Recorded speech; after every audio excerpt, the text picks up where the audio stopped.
À l'atelier des ballets de Monte-Carlo, des dizaines de jeunes enfants qui parlent, qui chantent, qui dansent. C'était Chorévoix, un spectacle, pas vraiment une restitution d'un travail de création.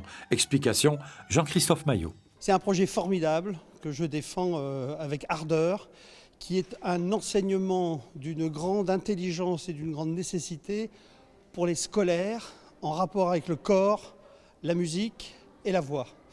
Comment trouver les moyens de sensibiliser les enfants au-delà d'une simple présence à la vue d'un spectacle qui est toujours intéressant mais qui n'est pas enrichissant parce que c'est jamais un travail de fond. Et Dominique a réussi à construire depuis des années en collaboration avec l'Éducation nationale et évidemment avec les professeurs et le CREA d'Aulnay-sous-Bois la possibilité de faire un travail de formation des professeurs afin de les sensibiliser de manière précise sur le type de travail qu'on cherche à faire et de transmettre de manière pointue à tous ces élèves qui sont sélectionnés. C'est quelque chose qui est ciblé sur des classes très précises, qui travaillent tout au long de l'année pour, au fil du temps, approcher ce rapport au corps, à la voix, qui se finalise parfois par un spectacle. Si on arrive à faire ça, c'est que c'est un projet sur la durée, c'est-à-dire sur une année scolaire et avec un travail quotidien. On demande aux enseignants de travailler quotidiennement sur la voix, sur le corps, voilà. C'est un peu la clé du projet. C'est vrai qu'on travaille sur une création.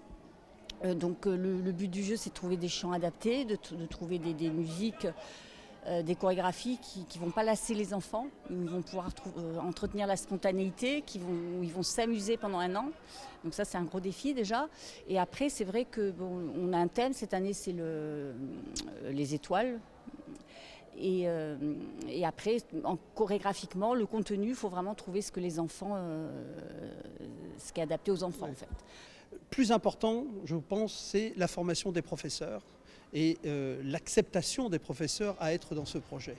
Donc c'est vraiment un projet de fond qui, je crois, fait très envie à nos amis français et néanmoins voisins, parce que c'est vraiment quelque chose de complet, d'abouti, et je pense qu'on pourrait interviewer pas mal de parents d'élèves et qu'ils vous diront à quel point aussi ça enrichit les enfants et à quel point ça les fait grandir, ça les fait évoluer dans un sens particulier, quoi.